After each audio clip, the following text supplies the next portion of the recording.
Nous filons en Israël et dans la bande de Gaza. Le Hamas ne répond pas. Israël prépare son offensive sur Rafah. Une fois encore, la perspective d'une trêve s'éloigne au Proche-Orient. Hier, le mouvement palestinien promettait de se prononcer dans très peu de temps. Israël, on le rappelle, a lancé l'idée d'une trêve de 40 jours avec un échange de prisonniers palestiniens contre l'ensemble des otages encore retenus à Gaza. Mais ce qui se profile, semble-t-il, c'est un nouvel échec pour une troisième tentative de négociation. Bonsoir Jérôme Pellistrandi. Bonsoir. Général Pellistrandi, rédacteur en chef de la revue Défense nationale. À vos côtés, en face de moi, Jean-Paul Chagnolot. Bonsoir monsieur. Bonsoir. Vous êtes président de l'Institut de recherche et d'études Méditerranée-Moyen-Orient. Vous êtes professeur émérite de sciences politiques à l'université de Cergy-Pontoise. Vous avez commis avec Pierre Blanc Atlas du Moyen-Orient, aux racines de la violence, dont la 3e édition est parue en juin aux éditions Autrement. J'ai tout bon ?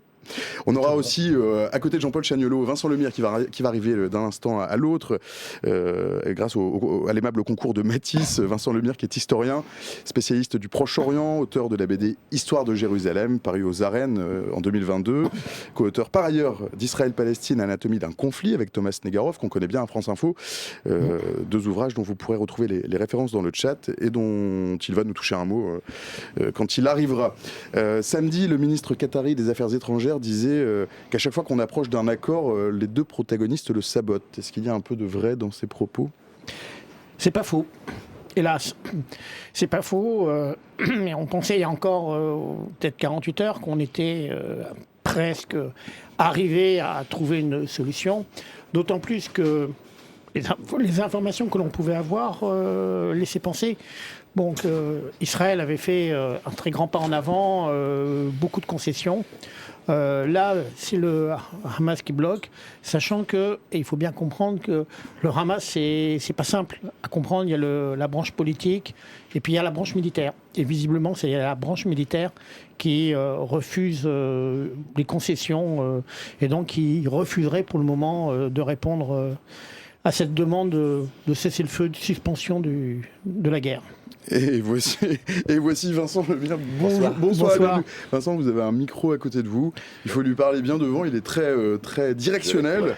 Je vais vous représenter, puisque vous nous faites l'amitié de vous être transporté malgré... vous étiez bloqué dans un taxi, c'est ça ? Ah oui, c'est vraiment bouché là. Vincent Lemire, je recommence. Vous êtes historien, vous êtes spécialiste du Proche-Orient. Vous êtes auteur de la BD Histoire de Jérusalem, paru aux éditions des Arènes en 2022. Vous êtes aussi, par ailleurs, co-auteur d'Israël-Palestine, Anatomie d'un conflit, avec Thomas Negaroff, qu'on connaît à France Info.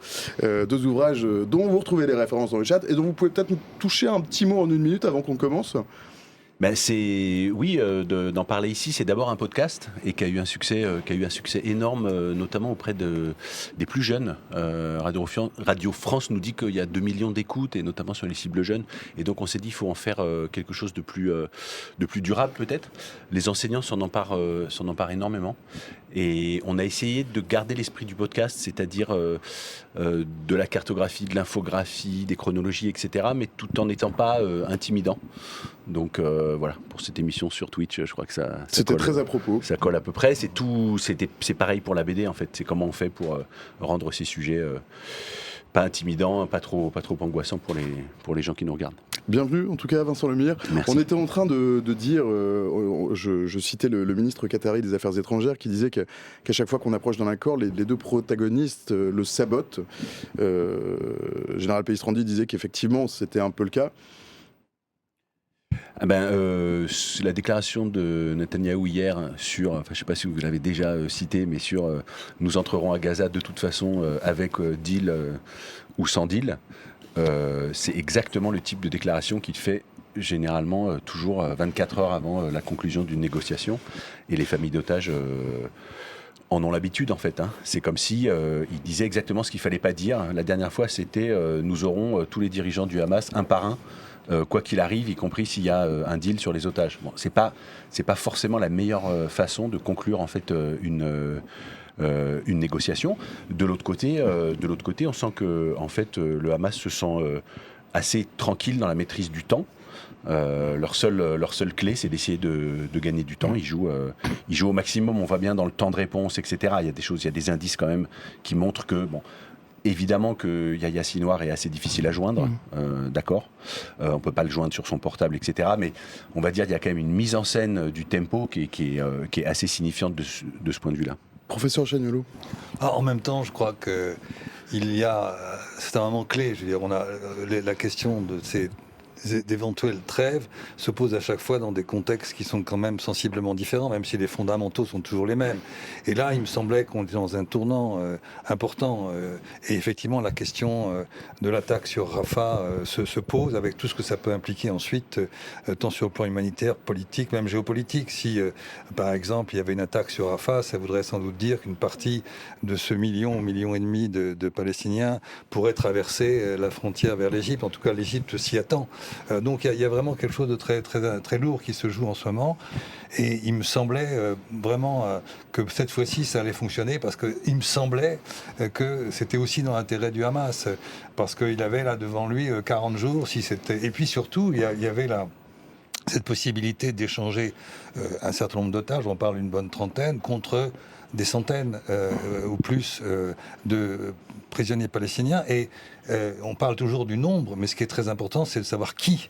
Et il y a évidemment des enjeux très importants pour savoir qui pourrait être libéré du côté palestinien. Alors on pense toujours au même nom, évidemment, au pluriel, c'est le même nom, et en particulier Barghouti. Mais ça pourrait changer la donne aussi de ce point de vue-là. Donc c'est pour ça que il me semblait que ce moment était très important. C'est pas plié d'ailleurs. Non, c'est ça. Forcément... C'est pour ça que j'espère.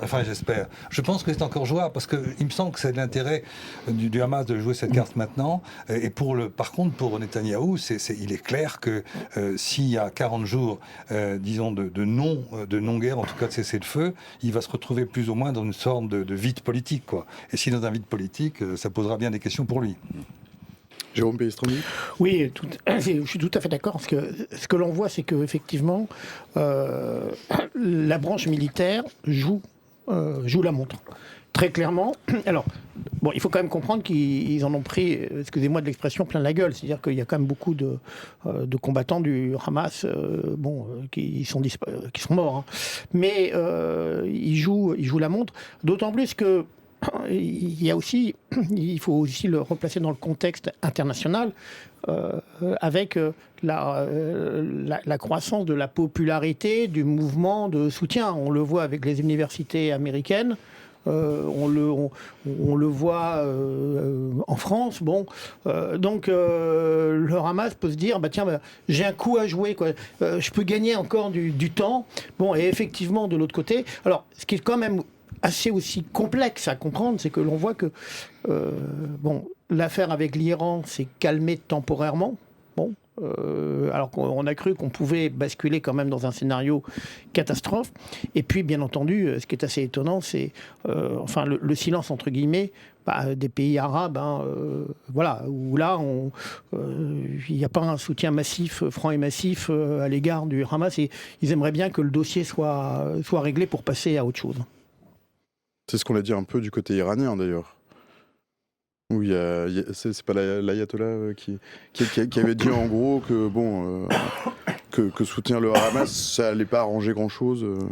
C'est-à-dire qu'il faut que soutenir la trêve n'allait pas arranger grand-chose pour les pays de la région. Bien sûr. Alors il faut revenir sur le plan militaire sur les frappes que l'Iran a fait sur Israël. Bon, alors certes, ils avaient prévenu, ils avaient envoyé plein de messages. Il faut quand même souligner que sur le plan purement militaire, je ne parle pas sur le plan politique, ces frappes sont quand même un gros fiasco.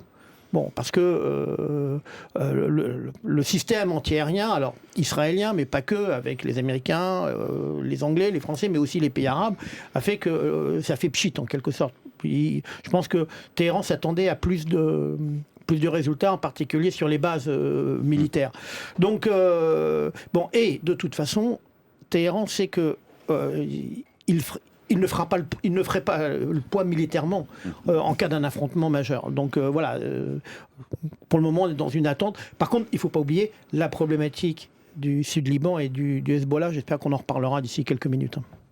Oh oui, sur l'Iran, simplement, il ne faut quand même pas oublier... Alors, on peut multiplier les interprétations, mais le fait que ça a démarré d'abord par l'attaque d'un consulat, donc d'un espace diplomatique protégé par la Convention de Vienne, et que par conséquent, il fallait évidemment s'attendre à une réaction iranienne, quoi. C'était à mes yeux, une forme de provocation très délibérée, quels que soient les gens qui se trouvaient à l'intérieur du consulat. On aurait pu les toucher ailleurs, sans doute.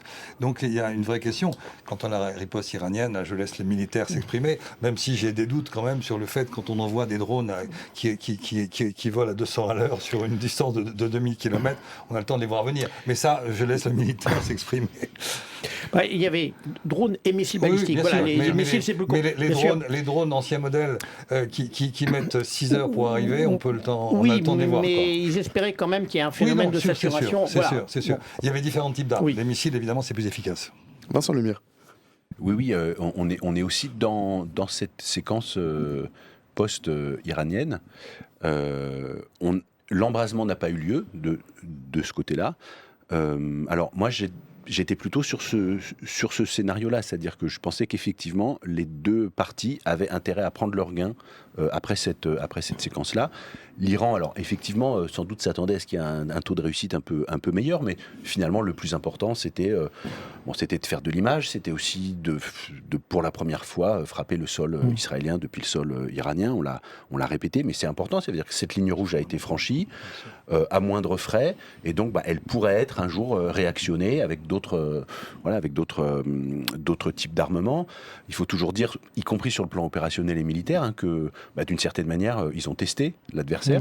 Alors peut-être que les défenses étaient un petit peu plus élevées que ce qui était attendu, mais en même temps, tout ça a été très coûteux. Enfin bref, un test in vivo, c'est pas sur le plan stratégique, c'est quand même important. Et puis du côté israélien, la séquence a offert en fait un ballon d'oxygène à la fois, on va dire, du point de vue de l'opinion publique mondiale à Israël, qui n'y avait pas depuis plusieurs mois. Alors c'est en train de se refermer à nouveau.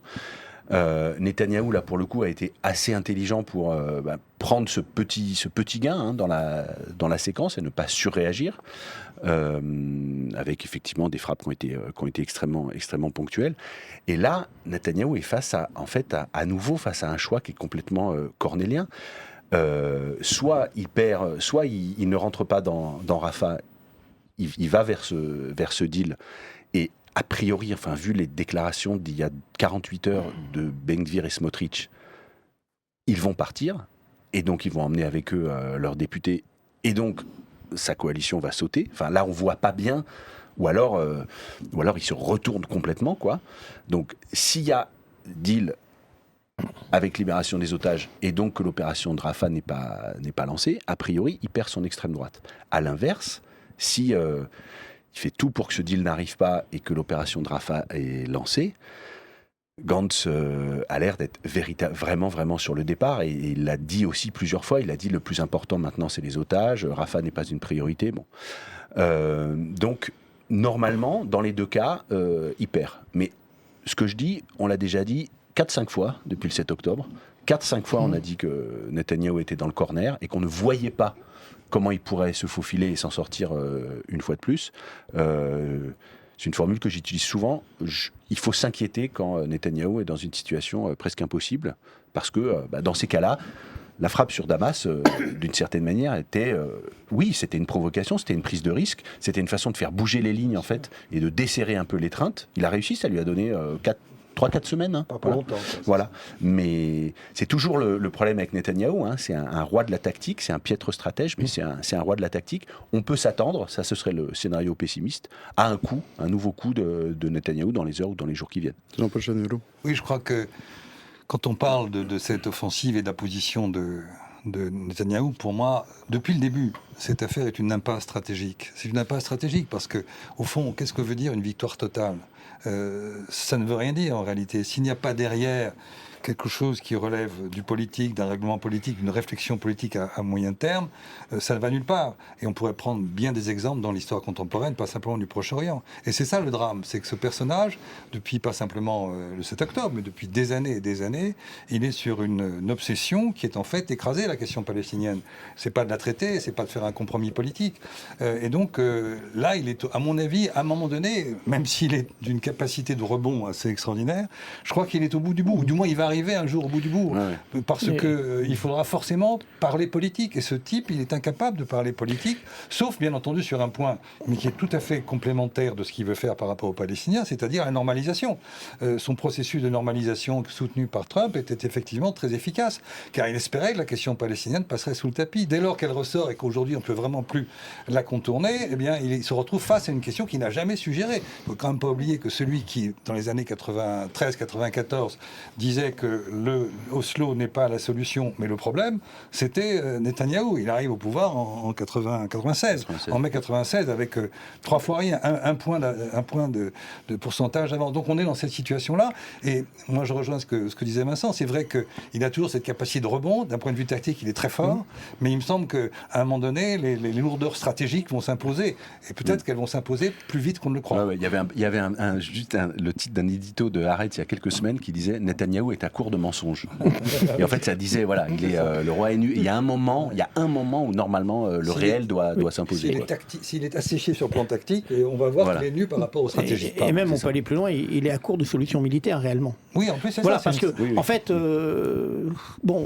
le plan militaire, d'ailleurs, on voit bien d'ailleurs qu'un certain nombre d'officiers généraux ayant quitté le service actif commencent à s'exprimer pour dire qu'il faut trouver une solution politique. Parce qu'il n'y a pas de solution militaire, au sens, on peut rentrer dans Rafah, on peut continuer à détruire, mais alors, il semblerait, selon certains renseignements, que le chef militaire, Sinwar, il est bien sûr terré au fin fond à Rafah, mais qu'il a autour de lui un certain nombre d'otages qui lui servent de bouclier.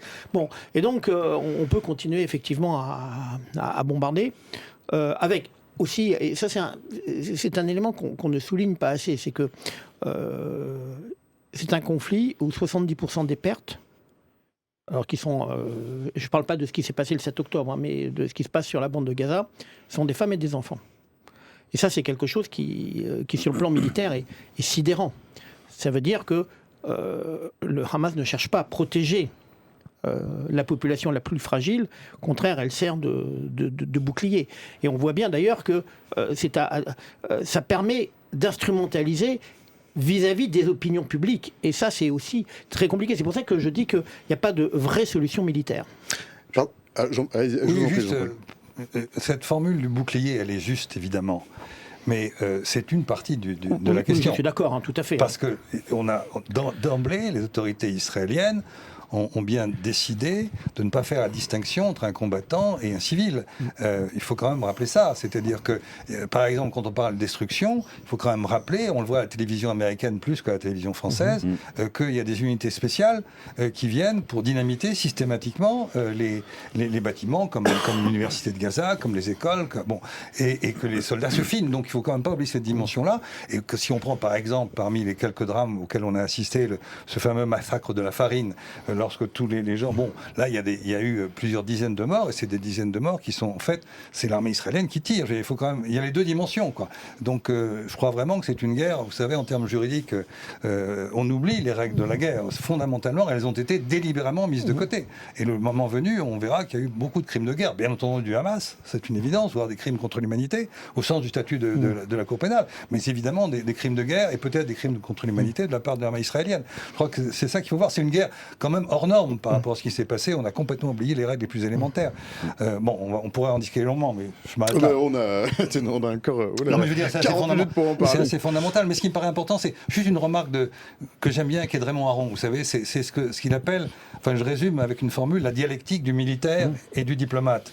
Un diplomate sans un militaire, il fait rien. Un militaire sans un diplomate, il fait rien non plus. Tout à fait. Et je crois que c'est une idée fondamentale. Et Netanyahou, il voit que le militaire. Et par conséquent, toute la dimension essentielle qu'est la dimension diplomatique, il n'en veut pas. C'est pas qu'il ne la voit pas, c'est qu'il n'en veut pas.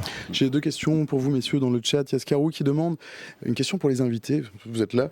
Pourquoi le Hamas est-il l'interlocuteur représentant Gaza dans ces négociations ? Est-ce que c'est pas donner une crédibilité politique et diplomatique à ce mouvement qui est jugé par ailleurs terroriste ? Bon, c'est une première question. On répond si on peut y répondre, si on a envie d'y répondre. Deuxième question de Renard Social. Salut Renard Social, merci de nous rejoindre. Renard Social qui nous demande si un mandat d'arrêt de la CPI est émis contre des personnalités israéliennes, quelles vont être les conséquences concrètes ? Qui est compétent pour arrêter, dit-il entre guillemets, les personnes visées, les pays signataires, point d'interrogation. Qui veut ? Alors, juste pourquoi le Hamas ? Un, parce que c'est lui qui a les otages. je rappelle toujours, le Hamas gagne les élections législatives de 2006 à la loyale. On peut prendre le problème dans tous les sens et Mahmoud Abbas est obligé de nommer Ismaël Haniyeh Premier ministre. Et une forme de cohabitation, comme il y a un président et qui nomme un Premier ministre issu de la majorité. Et il n'y a pas de bourrage des urnes, il n'y a pas... Et alors, il est encore plus majoritaire dans la bande de Gaza, mais y compris en Cisjordanie, il avait marqué des points, et on était en 2006. Et puis, la communauté internationale décide en fait de faire le jeu de l'autorité palestinienne pour empêcher Ismaël Haniyeh de gouverner. C'était un choix, c'était un pari. Elle fait un deuxième choix, c'est de considérer qu'on ne parle ni avec la branche militaire du Hamas, ce qui est logique, mouvement terroriste, ni avec la branche politique. Donc choix inverse de ce qu'on a décidé de faire avec le Hezbollah. On distingue la branche militaire et la branche politique. Et tout ça a conduit à 2007 et à la prise de pouvoir extrêmement violente, la lutte fratricide et la prise du pouvoir du Hamas à Gaza. Mais voilà, il faut juste... Les dernières élections qui ont lieu à Gaza ont donné une très large majorité Hamas. Et c'était en 2006. Donc, il n'y a pas de raison on ne négocie d'abord qu'avec ses ennemis, et puis en l'occurrence, on ne négocie qu'avec ceux qui ont les otages. Alors, c'est d'ailleurs, juste pour détourner un tout petit peu la question, une des problématiques actuelles, et on le voit, c'est pour ça que les dernières négociations avaient échoué, c'est que le Hamas a fini par avouer qu'une partie des otages, alors bien sûr, il y a ceux qui sont morts, sans doute du fait aussi des bombardements ou des transferts compliqués, mais il y a aussi des otages qui sont... Il y a eu plusieurs milliers de civils qui sont sortis le 7 octobre au matin, il y a des clans, il y a des mafias, etc., qui ont pris des otages. Ceux-là, ils vont être plus longs à récupérer et ils peuvent être récupérés que dans le cadre d'un cessez-le-feu où le Hamas peut travailler calmement, tranquillement et actionner ses leviers pour récupérer par des moyens X ou Y, y compris financiers, etc., des otages qui ne sont pas en fait directement sous sa coupe. Donc pour répondre à la question, oui, pour l'instant on discute des otages Hamas, on va dire, qui sont véritablement contrôlés par le Hamas. Jean-Paul Chagnollo. Sur ce que vient de dire Vincent, je suis tout à fait d'accord, évidemment. On peut même rajouter qu'aux élections de 2021, qui étaient prévues, mais qui n'ont pas eu lieu, dans les sondages, le Hamas était très bien placé. Sur la CPI, je peux dire un mot, parce que je crois que c'est très important, la Cour pénale internationale. Il y a beaucoup de questions dans le chat autour de la CPI, la possibilité que Netanyahou soit arrêté ou non. Oui. Et arrêter un chef d'État qui est un État souverain, donc. Le principe, c'est que la Cour pénale internationale, à la différence de la Cour internationale de justice, elle poursuit des individus qui sont suspectés de faire des crimes de guerre, des crimes contre l'humanité, voire des crimes de génocide. Ce sont les trois crimes principaux, en laissant de côté le quatrième, qui est le crime d'agression. S'agissant de la compétence, la Cour pénale internationale est parfaitement compétente, Karim Khan, le procureur, l'a dit et redit, puisque ça se situe sur un territoire d'un État, entre guillemets, qui est partie prenante de la CPI, c'est-à-dire la Palestine. Ça a été reconnu par les Nations Unies en 2012 et ensuite il y a eu une enquête, ils ont adhéré à partir de 2015 à la CPI. Par conséquent, ce que fait Karim Khan, effectivement, est tout à fait juridiquement fondé et donc il y a effectivement des mandats d'arrêt qui sans doute vont être lancés contre les autorités, quelles qu'elles soient. Ça peut être contre un militaire, ça peut être contre Netanyahou. Étant entendu que ce sont évidemment, sur le plan juridique, ça a des conséquences très importantes. Et en particulier, tous les États qui sont membres de la CPI seront tenus d'arrêter, sur le plan juridique, d'arrêter quelqu'un qui a un mandat d'arrêt. Et ce qui est important, c'est de rappeler qu'il y a eu un précédent, tout de même assez étonnant, parce que ça a été quand même très rapide cette fois-ci, c'est Poutine. Poutine est menacé, enfin il y a un mandat d'arrêt et donc sa circulation dans le monde, alors ça pose plein de questions, est évidemment réduite, mais par rapport à Netanyahou et par rapport à l'Europe, c'est un fait tout à fait nouveau, quoi. S'il va à Berlin, par exemple, les Allemands seraient tenus juridiquement de l'arrêter. Vous voyez un peu l'énormité sur le plan politique, quoi. Général Pellistrandi. Oui, tout à fait, mais je pense que derrière... au-delà des personnalités, parce qu'effectivement, il y a une dimension très médiatique, c'est également, et ça c'est très important, c'est la position de l'opinion publique israélienne. Parce que je crois que c'est ça, en fait, l'une des clés. C'est-à-dire que, de toute façon, à un moment donné, Netanyahou, il devra se confronter, c'est ce qu'on disait, à un processus électoral. D'abord, l'enquête sur le 7 octobre, il ne faut pas l'oublier, parce que il y a aussi le fait que, même s'il y a une alliance avec Netanyahou et l'extrême droite israélienne, il y a en permanence un processus démocratique qui fonctionne, il y a une opposition, et donc il y aura des comptes à régler. Le chef du renseignement militaire, il a dû démissionner. Donc là aussi, il faudra l'inclure dans ce qui se passera après. La problématique, c'est que le après... Il y a longtemps qu'il y a des procès qui oui. sont... Et la problématique, c'est qu'effectivement, c'est quand est-ce que débutera le après.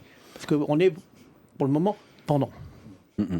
Sur l'après, il y avait... Pardon, quelqu'un voulait prendre la parole ? Non, oui, sur la CPI, parce que je rejoins ce qui a été dit sur la question de l'opinion publique israélienne, parce que contrairement à ce qu'on peut penser, elle est extrêmement sensible, en fait, à ces questions-là.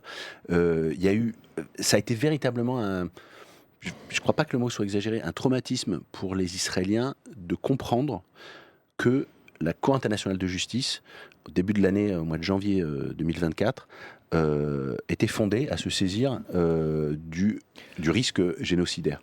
Ça a été... Alors, ça a été d'abord des hurlements de rage, comment c'est possible, Israël, un État fondé après la Shoah, etc. Et puis, il y a quand même un certain nombre d'Israéliens qui ont lu, qui ont compris que le déplacement de masse d'une population civile, ça entre dans le périmètre du génocide, que la Cour internationale de justice a d'abord pour mandat de prévenir les génocides avant que de les punir, et que donc un risque, une tentation, des appels à un déplacement massif de population de la part de responsables gouvernementaux, ça fait que la CIJ ne peut pas ne pas se saisir. Donc ça a eu des implications très fortes. Si Netanyahou, le chef d'état-major, le ministre de la Défense, était sous mandat d'arrêt international de la CPI, c'est toujours ce paradoxe israélien, c'est de dire, c'est d'une certaine manière de s'asseoir sur le droit international, et en même temps, moi, c'est ma conviction, et c'est d'avoir longtemps fréquenté en fait cette société civile, elle est très ambiguë de ce point de vue-là. Tous les Israéliens savent que leur État a été fondé par l'Organisation des Nations Unies. Ils le savent. Et c'est d'une certaine manière aussi ce qui parfois les met en rage, parce que ils voudraient avoir une légitimité historique, etc., bien installée, que peut avoir la Russie ou l'Allemagne ou la France, enfin voilà, des États qui peuvent commettre des pires horreurs sans qu'on remette en cause leur existence même. Donc ça, c'est vrai que c'est une souffrance pour les Israéliens, très très compliquée, mais c'est comme ça. Ceux qui sont rationnels, en fait, savent que il y a toujours une limite, en fait, et que le droit international, c'est quand même important pour l'existence de l'État lui-même. La preuve, c'est que quand il s'agit d'une audience et d'une décision prise par la Cour internationale de justice, l'État qui est incriminé peut envoyer un juge. Et Netanyahou a envoyé quelqu'un qui est un de ses pires ennemis, finalement, à Ehud Barak, pas Ehud, mais Aaron Barak, qui est un juriste qui a été longtemps président de la Cour suprême en Israël et qui est un bonhomme extrêmement respecté, qui, quelque part, incarne ce qu'était la Cour suprême dans ce qu'il y avait de plus fort dans le rapport à l'état de droit. Et il l'a envoyé à La Haye, et il a voté certains des points de l'ordonnance du 26 janvier. Ça en dit long, quoi. Ça, c'est un premier point. Puis un deuxième point, c'est qu'en Israël, et on l'a vu avant le 7 octobre, pendant des mois et des mois, il y a tout de même une fracture. Il y a cet attachement au droit, ça c'est incontestable. La Cour suprême est quelque chose d'essentiel, etc. Puis en même temps, il y a toute une frange ou des segments de la population israélienne qui voulaient le remettre en question. Toutes les manifestations qui ont eu lieu, c'était justement la manifestation des Israéliens qui ne voulaient pas que l'on remette en question l'état de droit. Or, les textes qui étaient en discussion et qui commençaient à être votés, ça aboutissait, s'ils avaient été jusqu'au bout, à une véritable dévitalisation de la Cour suprême et de l'état de droit. Donc on est vraiment dans ce basculement, et pour le moment, c'est l'état de droit qui l'a emporté. C'est quand même satisfaisant. Jérôme ? Je pense que ça va être très intéressant d'observer comment, effectivement, paradoxalement, je pense que ce qui se passe à Gaza oblige la démocratie israélienne à s'interroger sur elle-même. Et peut-être même à réactiver en quelque sorte des choses qui avaient été, qui pouvaient passer comme périmées avec le problème des ultra-orthodoxes, de cette extrême droite qui pouvait remettre en cause. Donc il y aura des remises en cause fondamentales, je pense, à l'issue. Une question dans le chat de Débrick Rose. Salut Débrick Rose, merci de nous rejoindre, restez avec nous. Question de Débrick Rose, même si les combats s'arrêtent, comment les Palestiniens pourront-ils rentrer, puisque c'est pollué, qu'il n'y a plus rien? Est-ce que c'est pas ça le but, rendre la Palestine inhabitable? Peut-être une question pour le militaire. Alors, déjà, il y a plusieurs choses. D'abord, il faut bien comprendre que la population de Gaza, elle est toujours sur place. Alors, elle bouge dans l'enclave, mais jusqu'à maintenant. Les Égyptiens, ils ont verrouillé. Il y a quelques milliers de Palestiniens qui ont pu sortir moyennant paiement.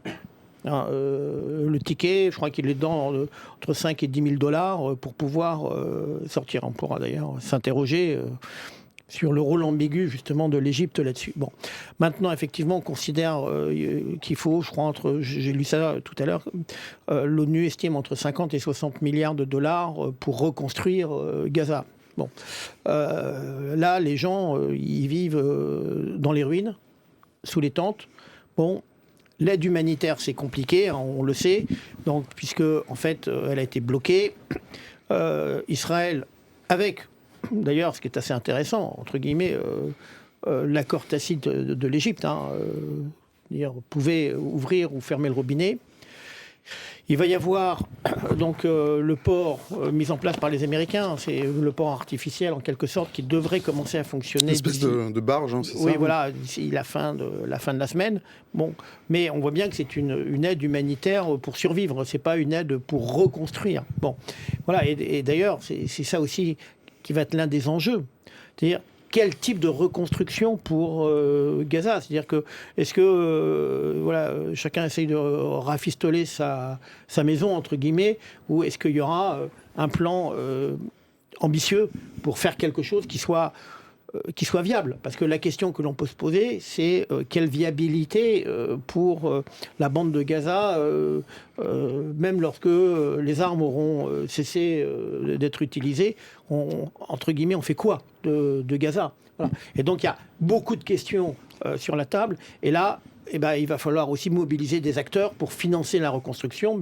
Bon, il y a l'ONU, mais la part des pays arabes, l'Europe et ainsi de suite, parce que en fait, il va falloir tout reconstruire. Oui, je crois que avant même de parler de reconstruction, il y a un enjeu politique qui me paraît fondamental, c'est que si il n'y a pas une vraie intervention internationale, s'il n'y a pas une vraie pression internationale, cette hypothèse, elle risque d'être envoyée à bien loin.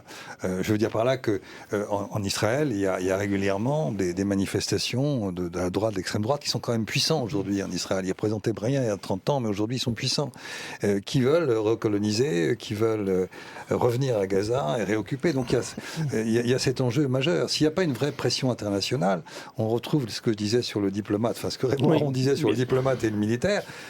S'il n'y a pas une pression internationale pour qu'il y ait une autorité nouvelle, quelle qu'elle soit. Je relisais l'accord du 4 mai 1994, c'était Oslo 1. Et dans Oslo 1, quand on relit Oslo 1 aujourd'hui, c'est assez terrifiant parce qu'on retrouve les mêmes questions. Qui va s'occuper de Gaza? À quel pouvoir on va donner? À qui? Donc il faut d'abord régler ces questions-là. Et s'il n'y a pas une pression internationale très forte, eh bien on risque d'attendre longtemps avant cette reconstruction. Oui. Enfin, quelle autorité? Voilà, c'est ça.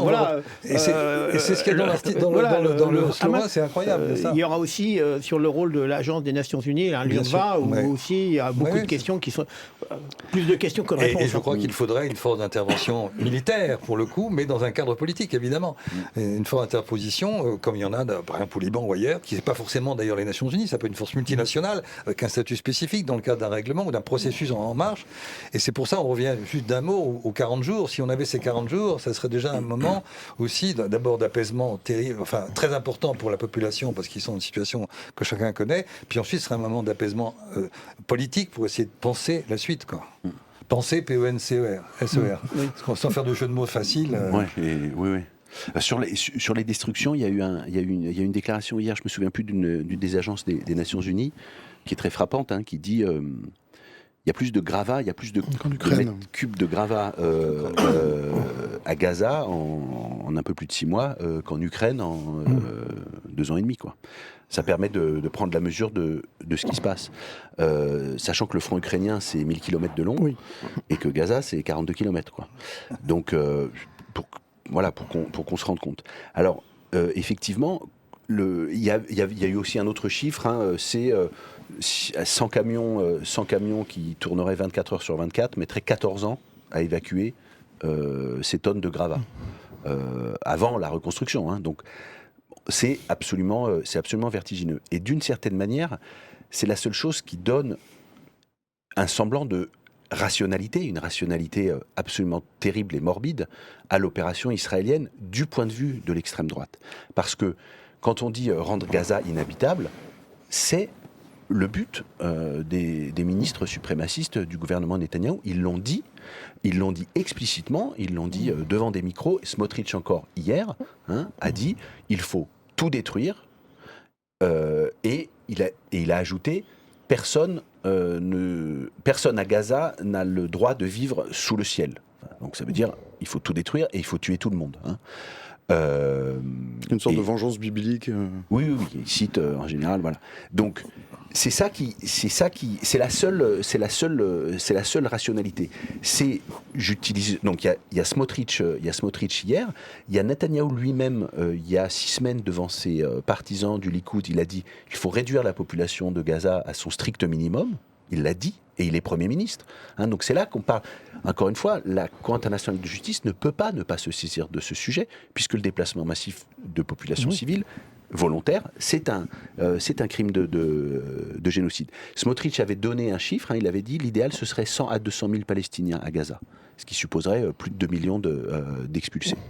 Et Ben Gvir, qui est ministre également, et qui est membre, non pas du cabinet de guerre, mais du cabinet de sécurité, a dit au micro, dans une conférence publique le 28 janvier, la seule solution, c'est la déportation massive des habitants de Gaza. Donc je veux dire, ces ministres-là, ils ne cachent pas leur jeu.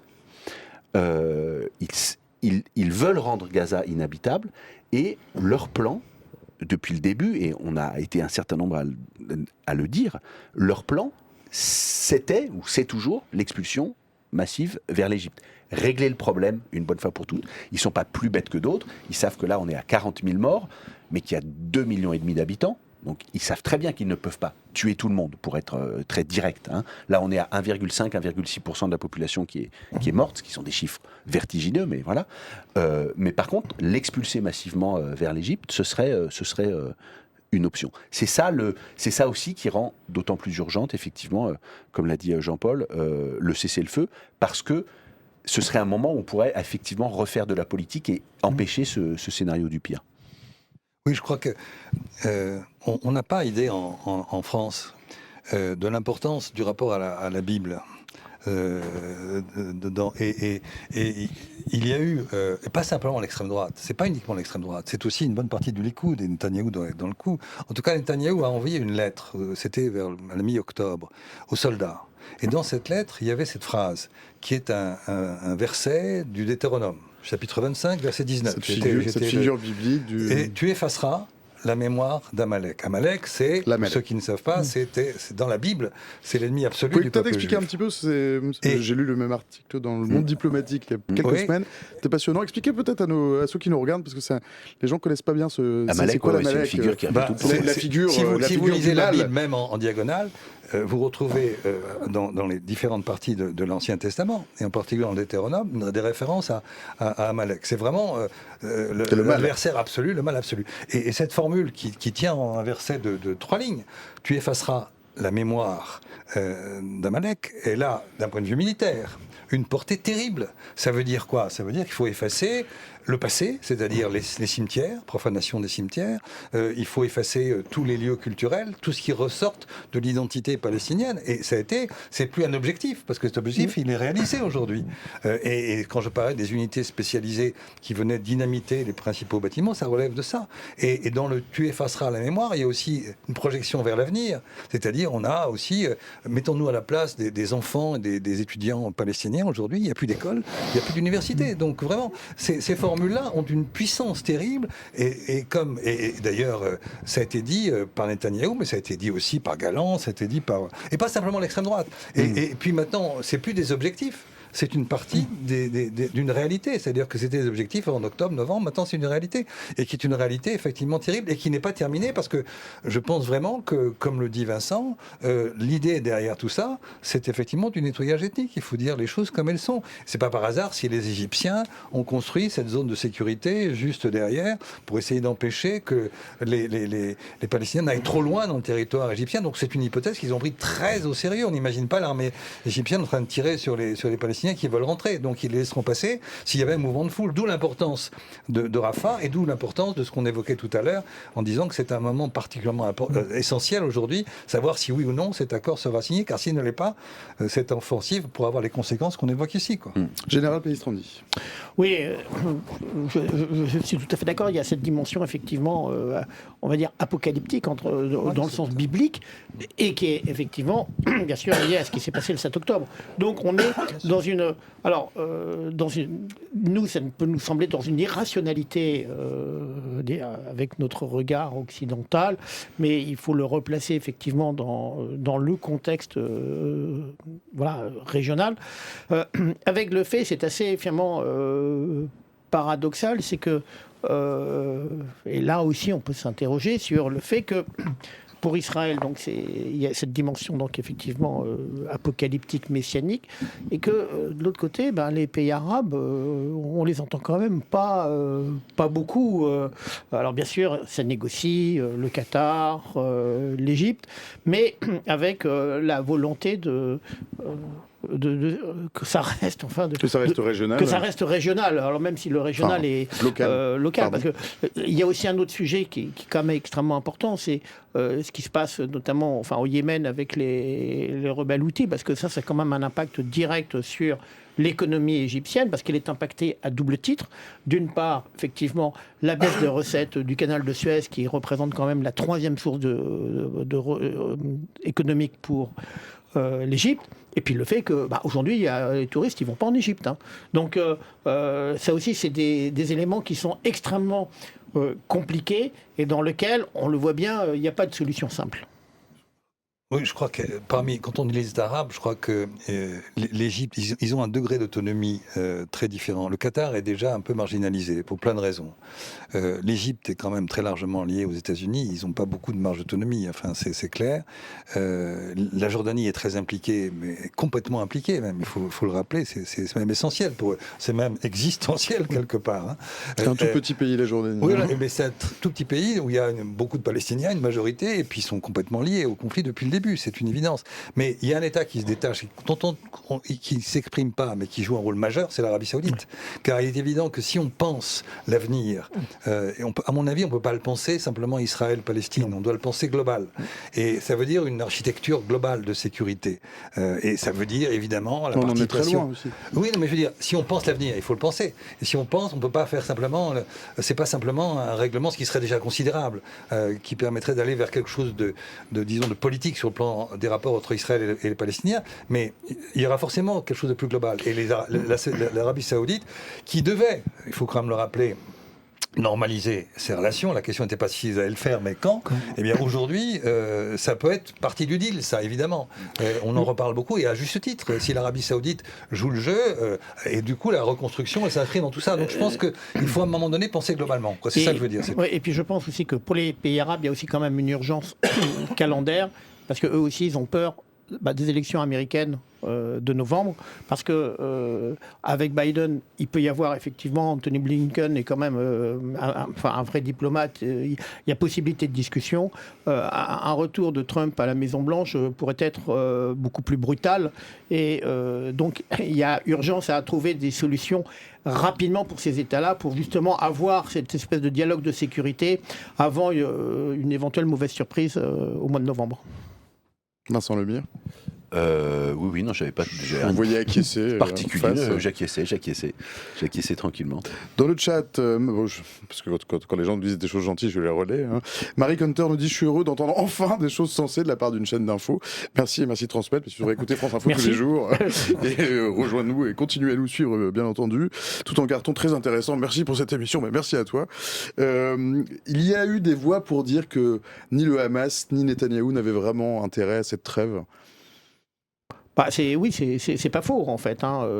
Et ni même à la paix en général. On l'a dit pour Netanyahou, on l'a dit pour le Hamas. Le problème, c'est qu'il y en a d'autres qui, eux, ont intérêt à la paix. D'abord, c'est les familles des otages israéliens. Et n'oublions pas aussi que la France, nous avons quand même trois otages là-bas. Le peuple palestinien. Donc il y a quand même beaucoup de gens qui ont intérêt à ce qu'on trouve une solution. Mais effectivement, après, c'est ce qu'on a dit depuis le début. Oui, moi j'ai eu une formule un peu provocatrice ces derniers jours. Je dis le plan se déroule comme prévu pour le Hamas et pour l'extrême droite israélienne. Ce qui se passe leur permet d'avancer dans leurs propres agendas au détriment des deux populations civiles.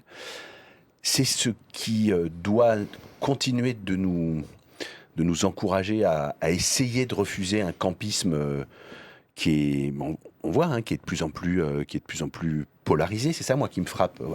À mesure qu'on s'éloigne du 7 octobre, la polarisation du débat est de plus en plus forte. Ce qui est un peu contre-intuitif. Enfin, on aurait pu imaginer le contraire. On aurait pu imaginer que le 7 octobre, c'était terrible, et puis que plus ça allait, plus chacun reprenait ses esprits. En fait, c'est le contraire. Pendant quelques jours, quelques semaines, même après le 7 octobre, on a pu parler, en fait, de façon assez ouverte, et on avait l'impression que les lignes bougeaient, parce que peut-être il y avait un choc de tous les côtés qui était extrêmement puissant. Là, effectivement, chacun est revenu dans son camp, mais on va dire de façon plus radicale que jamais, alors qu'il faudrait arriver, non pas à reconstruire un camp de la paix, c'est devenu presque un gros mot, et on ne peut plus dire camp de la paix aujourd'hui, il n'y en a pas, mais peut-être un camp de l'apaisement, c'est-à-dire entre ceux qui aujourd'hui tirent leurs épingles du jeu, c'est-à-dire le Hamas et l'extrême droite suprémaciste israélienne, il y a des populations civiles qui sont victimes au premier chef. Il y a effectivement les otages, les familles d'otages. Il y a les 35 000, 40 000, 42 000 morts palestiniens. C'est un chiffre que j'ai donné ces dernières semaines, je vais le redire là. 35 000 morts palestiniens sur une population de 2,3 millions. C'est plus de 1,5% de la population qui est morte, sans compter les blessés graves, les gens qui sont amputés, les pertes de chance, enfin on ne parle même pas des malades, des personnes âgées, etc. 35 000 morts sur une population de 2,5 millions, ça correspondrait à l'échelle française à 1 million de morts. 1 million de morts en 6 mois, dont 600 000 femmes et enfants. C'est une société qui est absolument ravagée, quoi. De même que j'ai dit, dès le 7 octobre, les 1200 morts du 7 octobre, ce serait, à l'échelle de la France, l'équivalent d'un attentat qui fait 10 000 morts dans la même journée. Donc, on doit absolument tout le temps rappeler ces chiffres pour rappeler que ce sont effectivement les populations civiles qui sont en première ligne et qui sont les victimes. Et on revient sur la question du cessez-le-feu, qui est la seule... quel seul moyen de sauver les civils palestiniens. 2, quel seul moyen de sauver les otages. Il n'y a pas eu de libération d'otages jusqu'ici sans cessez-le-feu. Donc de ce point de vue-là, on a 2 problèmes. Une solution, c'est cessez-le-feu. En fait, c'est une question qui renvoie à bien longtemps. C'est-à-dire que si on la réinscrit dans une histoire du conflit de ces 20 dernières années, ça a été d'un côté le Hamas, de l'autre Netanyahou, qui a saboté Oslo. On pourrait longuement en parler, mais quels étaient les signataires d'Oslo? C'était Rabin et Arafat, c'est-à-dire la gauche israélienne et l'OLP. Qui a démoli, qui a contribué très largement, c'est la droite israélienne, avec l'assassinat de Rabin par, il faut le rappeler, un extrémiste juif qui disait qu'il avait tué Rabin, mais il avait tué le processus. Il n'avait pas tort, malheureusement. Et naturellement, le Hamas, qui a commis des attentats suicides en 96, par exemple, quelque temps avant les élections. Bref, et ce sont ces 2 acteurs qui sont toujours là et toujours face à face. Et c'est pour ça que je fais l'hypothèse que ils arrivent au bout quand même de leur logique mortifère. Car si c'est eux qui restent comme ça, dominants dans chacun des camps, c'est une guerre sans fin. C'est-à-dire que, imaginons que le cessez-le-feu n'intervienne pas, eh bien, qu'est-ce que ça veut dire? Ça veut dire une guerre sans fin. Ça veut dire que ce sont les armes qui vont continuer à parler. Et puis, on l'a pas encore vraiment conscience de ça, sans doute, mais imaginons le terreau moi je les appellerais des résistants, de ces jeunes qui voient leur famille absolument déchiquetée du côté palestinien, comment peuvent-ils imaginer que ça ne va pas produire une génération de gens qui seront prêts à tout? Que le Hamas existe ou pas, peu importe, ces jeunes, ils seront là, avec ces traumatismes terribles. On parle de la reconstruction matérielle. C'est quelque chose d'essentiel, mais ce qui est encore plus fondamental d'un point de vue historique, c'est que c'est pas 15 ans qu'on mettra pour s'occuper de ces gens brisés, de ces vies brisées, ces destins brisés qui vont produire de la violence forcément. Ça va être des générations. Ce qui se passe, ça va avoir un impact sur des générations. D'où l'urgence de s'arrêter et d'avoir un cessez-le-feu. On revient à des choses très concrètes, immédiates. Et avec un impact démographique qu'il va falloir étudier, parce qu'effectivement, quand on dit femmes et enfants, c'est-à-dire qu'on va se retrouver après avec une population majoritairement masculine. Voilà, et donc avec le fait qu'un certain nombre de jeunes Palestiniens vont vouloir fuir. Il va y avoir alors, là, ça peut répondre. Oui, il va falloir aller chercher du travail. Et donc, il va y avoir une main, entre guillemets, une main-d'œuvre voilà, qui va se dire. Enfin, les conséquences démographiques vont être dramatiques. Sans doute, mais je crois que dans la mentalité palestinienne, dans l'esprit palestinien, l'idée de partir, ils savent ce que ça veut dire. Historiquement, ils savent ce que ça veut dire.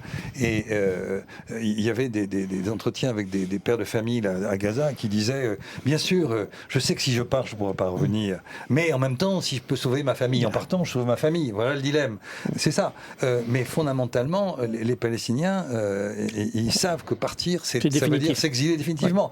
Donc on est dans une situation très singulière là. Et il faut rappeler que les gens du Hamas, dont on a parlé tout à l'heure, et pour comprendre ce qu'est ce Hamas, il faut comprendre que les gens du Hamas, ce sont des gens, non pas qui arrivent d'Afghanistan ou de je ne sais où, ce sont des gens qui viennent d'un déracinement, c'est pas pour les excuser, je condamne complètement les attentats évidemment du 7 octobre et leur façon de faire, évidemment, mais ce sont des gens qui étaient là, enracinés dans leur déracinement, si j'ose dire, dans leur histoire absolument tragique.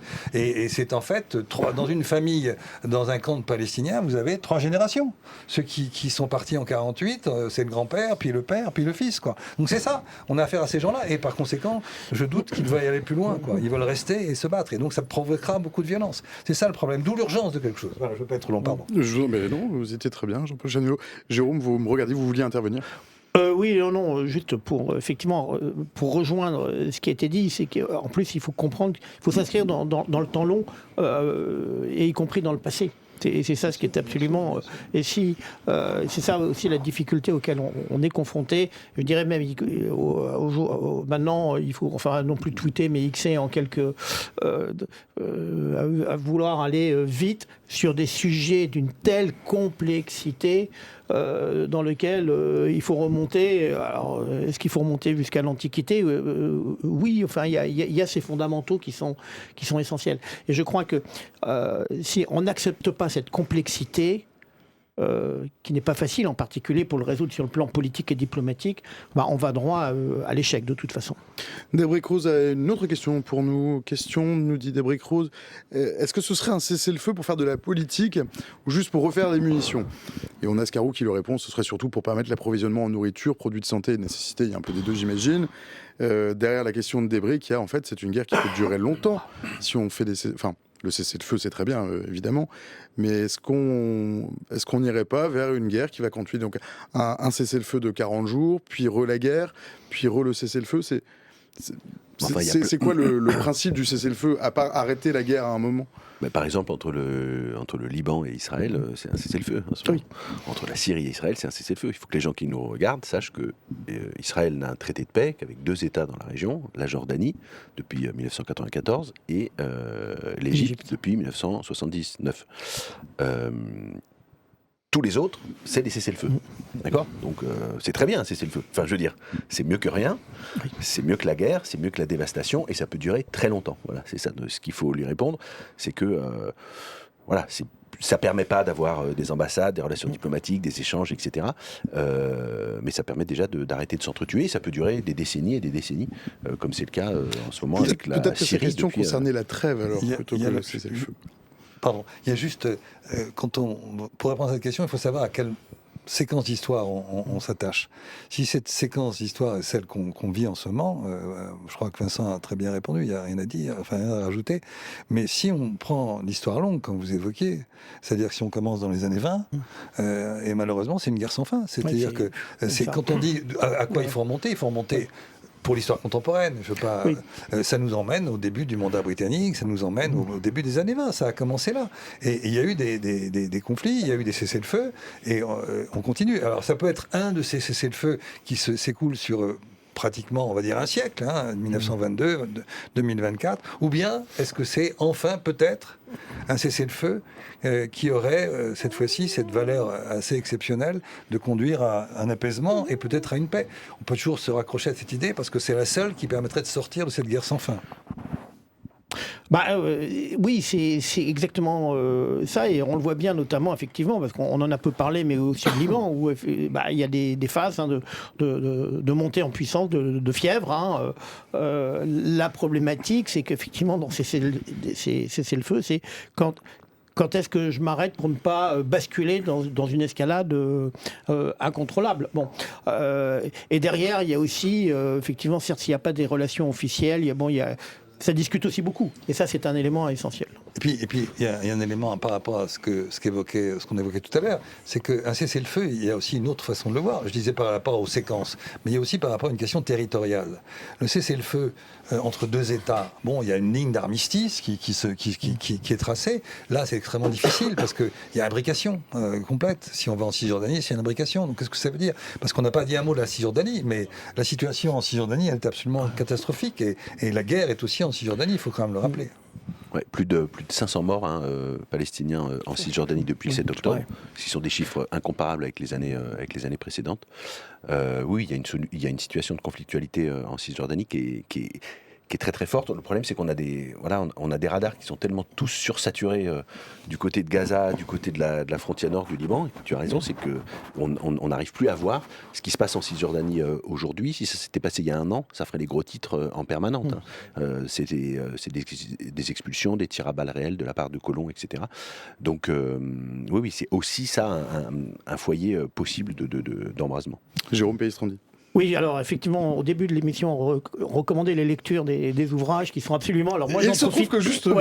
le dernier numéro de la Revue des Défense nationale, c'est justement sur les armées françaises et les crises du Moyen-Orient, où effectivement, nous, on est présent au Liban, mais il y a beaucoup de choses, donc voilà, c'est disponible sur Internet. Et puis, pour ceux qui veulent s'intéresser, j'ai fait un cahier, alors spécial bac, mais qui peut interroger tous les... Donc, il est disponible en ligne. Disponible en ligne, un cahier numérique, 130 pages, pour tous ceux qui veulent s'intéresser, effectivement, aux questions géopolitiques. Parce qu'effectivement, peut-être des étudiants en master, par exemple. Exactement, tout à fait. Mais c'est ça ce qui est important. Je pense que c'est des sujets tellement complexes qu'on ne peut pas les résumer en noir et blanc, d'un côté les bons, les méchants, ou de faire que des tweets, des X. Mais de fait, je pense que le public le sait, puisque le succès de l'Atlas que tu avais fait, Jean-Paul, l'Atlas du Moyen-Orient, la bande dessinée qui, pour le coup, remonte au calendrier grec, c'est parce que je pense que les gens qui nous regardent sont conscients qu'en fait, ils nous écoutent, peut-être ils saisissent une partie, mais ils se disent non, il faut que je me redocumente, il faut que j'aille un petit peu sur la profondeur chronologique. Mais en témoigne nos succès d'audience, notamment aujourd'hui, sur des sujets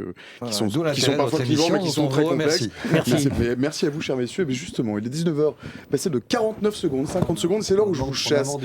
Merci Jérôme Pellistrandi, merci Jean-Paul Chagnot, merci Vincent Lamy. Merci à vous. Merci pour vos lumières éclairantes, merci d'avoir été avec nous pendant cette heure passionnante, qui a beaucoup fait réagir dans le chat. J'ai pas pu passer toutes les questions.